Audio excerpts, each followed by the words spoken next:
اور جیسے ہی میں اتری تو وہاں پہ آدمی موجود تھے. ایک نے کہا آپ میرے ساتھ چلیں, دوسرے نے کہا آپ میرے ساتھ چلیں. ایک ایجنٹ سا بندہ تھا, میں اس کے ساتھ چلی گئی. وہ مجھے ایک روم میں لے کے گیا, وہاں پہ اس نے بٹھایا. اندر آیا تو کہتا ہے آپ کتنے دے سکتی ہیں؟ میں نے کہا میں تو 10,000 تک دے سکتی ہوں. آپ بھی مان گئی کہ 10,000 میں دے دیں؟ ظاہر ہے میری مجبوری تھی. اور جیسے ہی اتری وہ دونوں آدمی وہاں پہ موجود تھے مجھے گھیرنے کے لیے کہ آپ آئیں ہمارے ساتھ آئیں, ہمارا اچھی سروسز دیتا ہے. تیسرا پروسیس یہ ہے کہ آپ قائد اعظم دے گے تو اپنا کام کروا لیں. مطلب وہ کہہ رہے تھے کہ آپ پیسے دیں؟ انہوں نے یہ بات بولی کہ آپ کچھ پیسے دے دیں اور آپ کا کام ہو جائے گا. کتنے پیسے لیے؟ میرے سے 14,000 کی انہوں نے ڈیمانڈ کی ہے. میری مجبوری بھی تھی اور میں نے کنونس کرنے کی کوشش کی کہ 10,000 تک میرا کام کر دیں کہ مجھے ضرورت ہے. نیچے والے جو صاحب ہیں وہ 12 پہ نہیں مان رہے, آپ مان جائیں. انہوں نے پی اے کو مینشن کر کے بولا کہ 2,000 آپ اپنی جیب سے دے دیں تب ان کا کام ہو جائے گا. آپ کا انلیگل کام کر رہے تھے جس کے وہ پیسے ڈیمانڈ کر رہے تھے؟ بیسیکلی وہ انلیگل ہی تھا, اور انلیگل کام کے لیے ریٹ اپنے فکس رکھے ہوئے, کسی کا 16 ہے, کسی کا 14 ہے, کسی کا 12 ہے. اس سے نیچے وہ آ نہیں رہے اور کام بھی انلیگل کا. لیکن انہوں نے ان کو شیورٹی دی تھی کہ جو انلیگل کاغذ ہم بنا کے دیں گے وہ اوتھینٹک ہوگا. کسی کا نام جانتی ہوں آپ؟ نام تو میں ایسا بھول گئی ہوں. اپنے حق حلال کی کمائی کما رہے ہیں نا, ایسے حرام کے کاموں میں ضائع مت کریں.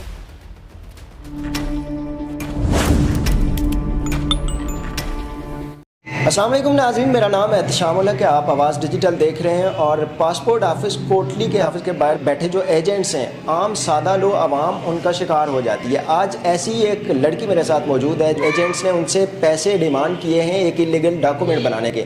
تو سارا ماجرا کیا ہے, میرے ساتھ سعدیہ موجود ہوگی, ان سے بات کرتے ہیں. سعدیہ مجھے یہ بتائیں کہ کیا ماجرا پیش ہے. آپ بتا رہی ہیں کہ پاسپورٹ آفس کے عملے کی جانب سے یا وہاں پہ ایجنٹس موجود تھے جنہوں نے آپ سے رقم کی ڈیمانڈ کی؟ دراصل میں پاسپورٹ آفس کے باہر اتری اور جیسے ہی میں اتری 2 وہاں پہ آدمی موجود تھے. انہوں نے پہلے آپس میں لڑنا شروع کر دیا. مجھ سے پوچھا کہ آپ نے پاسپورٹ بنوانا ہے؟ میں نے کہا ہاں میں نے بنوانا ہے. ایک نے کہا آپ میرے ساتھ چلیں, دوسرے نے کہا آپ میرے ساتھ چلیں. وہاں پہ ایک ایجنٹ سا بندہ تھا, میں اس کے ساتھ چلی گئی. جب میں گئی تو انہوں نے ایک نمائندے سے مجھے ملوایا کہ یہ بندہ ہے, یہ آپ کا کام کر دے گا, آپ کا پاسپورٹ بھی بنا دے گا, فیس بھی جمع کر دے گا. پھر میں نے اپنے ہسبینڈ سے ان کی بات کروائی کہ آپ ان سے بات کریں, جو بھی چیزیں ریکوائرڈ ہیں وہ آپ کو بتائیں. انہوں نے کہا کہ آپ اپنا ID کارڈ یا باہر سے جو سفارت خانے سے آپ کا اتھارٹی لیٹر ہے وہ بھیج دیں, یا پھر تیسرا پروسیس یہ ہے کہ قائد اعظم والا, یہ لفظ انہوں نے مینشن کیا ہے کہ تیسرا پروسیس یہ ہے کہ آپ قائد اعظم دیں گے تو اپنا کام کروا لیں. مطلب وہ کہہ رہے تھے کہ آپ پیسے دیں آپ کا کام ہو جائے گا؟ انہوں نے یہ بات بولی کہ آپ کچھ پیسے دے دیں اور آپ کا کام ہو جائے گا. کتنے پیسے لیے انہوں نے؟ تقریباً میرے سے 14,000 کی انہوں نے ڈیمانڈ کی ہے, کیونکہ اس ٹائم میری مجبوری بھی تھی اور مجھے بچوں کے پاسپورٹ چاہیے بھی تھی. تو میں نے ان سے کہا, میں نے کنونس کرنے کی کوشش کی کہ آپ مجھے تقریباً 10,000 تک میرا کام کر دیں کیونکہ مجھے ضرورت تھی. انہوں نے کہا نہیں مجھے 14 ہی چاہیے. کافی دیر بحث کرنے کے بعد وہ 12 پر آئے تو میں وہاں سے اوپر چلی گئی. جب میں اوپر گئی تو وہاں پہ ایک اور بروکر بیٹھا ہوا تھا, اور وہی ایجنٹ جو مجھے نیچے سے اس ایجنٹ کے پاس لے کے گیا تھا, اس نے وہاں جا کے بتایا کہ نیچے والے جو صاحب ہیں وہ 12 پہ نہیں مان رہے تو آپ مان جائیں. وہ مجھے ایک روم میں لے کے گیا, وہاں پہ اس نے بٹھایا, اور وہ جو ایجنٹ ہے اندر آیا تو کہتا ہے آپ کتنے دے سکتی ہیں؟ میں نے کہا میں تو 10,000 تک دے سکتی ہوں, اس سے زیادہ کا میرا بجٹ. آپ بھی مان گئی کہ 10,000 میں دے دیں؟ ظاہر ہے میری مجبوری تھی, اوبویسلی مجھے میرے بچوں کے پاسپورٹ چاہیے تھے.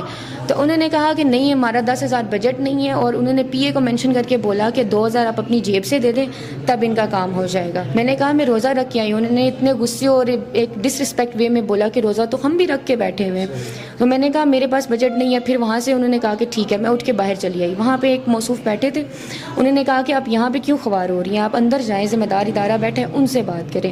پھر جب میں وہاں گئی تو انہوں نے 2 ہی مجھے ویز بتائے. ایک مجھے یہ بتایا کہ جو ہے نا آپ ہسبینڈ کا ID کارڈ منگوا لیں یا وہاں سے اتھارٹی لیٹر منگوا لیں. پاسپورٹ کا عملہ جو ہے وہاں سے آپ کو بتایا گیا کہ 2 ویز ہیں, اتھارٹی لیٹر یا پھر آپ پاسپورٹ بنوائیں. تو مجھے یہ بتائیں کہ ایجنٹس آپ کا انلیگل کام کر رہے تھے جس کے وہ پیسے ڈیمانڈ کر رہے تھے؟ بیسیکلی وہ انلیگل ہی تھا, اور انلیگل کام کے لیے انہوں نے ریٹ اپنے فکس رکھے ہوئے, کسی کا 16 ہے, کسی کا 14 ہے, کسی کا 12 ہے. اس سے نیچے وہ آ نہیں رہے اور کام بھی انلیگل کر رہے تھے. آپ کے ہسبینڈ کہاں ہوتے ہیں؟ میرے ہسبینڈ کینیڈا ہوتے ہیں. کینیڈا. تو آپ نے بھی اپنے کینیڈا کے ویزے کے لیے اپلائی کرنے میں نے کینیڈا کے ویزے کے لیے کرنا تھا, لیکن انہوں نے ان کو شیورٹی دی تھی کہ جو انلیگل کاغذ ہم بنا کے دیں گے وہ اوتھینٹک ہوگا. آپ کو پتہ نہیں تھا کہ آپ نے ڈائریکٹلی پاسپورٹ آفس کے اندر جانا ہے, وہاں پہ کوئی اس طرح کا چارجز نہیں ہے, آپ نے جسٹ جو ہے وہ پاسپورٹ کی فیس پے کرنی ہوتی ہے؟ میرا فرسٹ ایکسپیرینس تھا, میں نیشنل بینک میں گئی تھی اور وہاں سے مجھے گائیڈ کیا گیا تھا کہ آپ پاسپورٹ آفس جائیں. اور جیسے ہی میں نے آپ کو بتایا نا, میں اتری وہ دونوں آدمی وہاں پہ موجود تھے مجھے گھیرنے کے لیے کہ آپ آئیں ہمارے ساتھ آتا ہے, ہمارا جو ایجنٹ ہے وہ اچھی سروسز دیتا ہے. تو میں نے کہا بنوانا, مجھے تو آئیڈیا نہیں تھا, میں فرسٹ ٹائم گئی ہوئی تھی, لیکن وہ انکل مجھے ایک ایجنٹ کے پاس لے کے گئے, دوسرے کے پاس لے کے گئے, وہاں پہ 4 بندوں نے خود مجھ سے آ کے بولا آپ ہم سے بنوائیں, وہی ریٹ جو آپ کسی کا نام جانتی ہوں آپ؟ نام تو میں سچ بھول گئی, مطلب نام نہیں مجھے یاد ان کے. نیشنل بینک سے جب آپ گئی ہیں فیس جمع کروا کے, تو وہاں سے تو نہیں کسی نے آپ کو کہا کہ فلاں ایجنٹ کے پاس؟ نہیں, وہاں سے کسی بندے نے, میں کیوں جھوٹ بولوں, کسی بندے نے مجھے مطلب اپنے طور سے وہ آپ کو انہوں نے کہا کہ آپ فیس جمع کروا رہی ہیں تو ایک دفعہ کنفرم کر لیں. ہاں, کنفرمیشن کے لیے انہوں نے بھیجا, وہاں سے کسی نے مجھے نہیں کہا. فیس آپ نے جمع نہیں کروائی پہلے؟ نہیں, میں نے فیس جمع نہیں کروائی, میں پہلے گئی, میں نے کہا کنفرمیشن کر لو. میرے ہسبینڈ سے جب انہوں نے بات کی اور تھرڈ آپشن دیا, اس پہ میں خود بھی تھوڑا سا وہ مجھے شوق لگا کہ ایک انلیگل کام کے لیے وہ اتنا چارج کر رہے ہیں, تو لوگوں کو دن میں کتنا لوٹتے ہوں گے, یہاں پہ کتنے لوگ آ کے اسکیم کا شکار ہوتے ہوں گے. میری درخواست ہے خاص کر کے گورنمنٹ آف آزاد کشمیر سے کہ جب ایک ذمہ دار ادارہ موجود ہے عوام کو سروسز دینے کے لیے, تو یہ چھوٹے موٹے بروکرز وہاں بیٹھے کیوں ہیں؟ عوام کے جذبات کے ساتھ کھیلنے کے لیے, ان کے جو ہے جذبات کا سودا لگانے کے لیے ایک ذمہ دار ادارہ ہے. ہماری عوام کی بھی غلطی ہے کہ ہم لوگ ان کے ہتھے چڑھ جاتے ہیں. جب وہ ایک ادارہ وہاں پہ موجود ہے تو اس کے ارد گرد 7 سے 8 بروکرز کا ہونا, یہ پھر ظاہر سی بات ہے ہماری گورنمنٹ کو پتہ ہے کہ وہاں پہ بروکرز ہیں. میں صرف یہی گزارش کروں گی کہ اگر آپ اپنے حق حلال کی کمائی کما رہے ہیں نا, تو ایسے حرام کے کاموں میں ضائع مت کریں. جو کام لیگل وے سے ہو سکتا ہے اس کو انلیگل وے سے کرنے کی کبھی کوشش مت کریں, اور اگر ایک ذمہ دار ادارہ ہے تو آپ لیگل وے سے اسی کے تھرو کام کریں.